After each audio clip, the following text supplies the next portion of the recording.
বাংলাদেশের রাজনীতিতে নতুন করে আলোচনা এসেছে সাবেক স্বরাষ্ট্র প্রতিমন্ত্রী লুৎফুজ্জামান বাবর।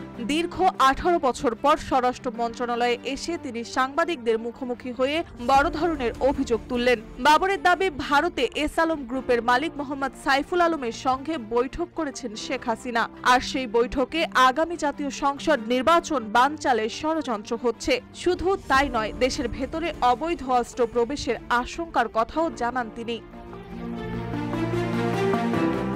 বাবর বলেন, বিএনপি অন্তর্বর্তী সরকারকে সহযোগিতা করতে চায়, তবে কিছু বিষয়ে তাদের গুরুতর উদ্বেগ রয়েছে, যা নিয়ে সরকারের সঙ্গে আলোচনা করছেন। তারেক রহমানের দেশে ফেরার প্রসঙ্গে জানতে চাইলে তিনি জানান, খুব শীঘ্রই তিনি দেশে ফিরবেন।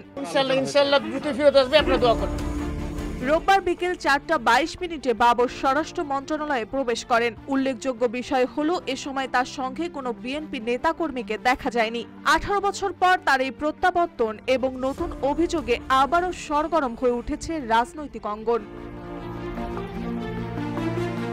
মার্জিয়া মৌ, রূপালী বাংলাদেশ।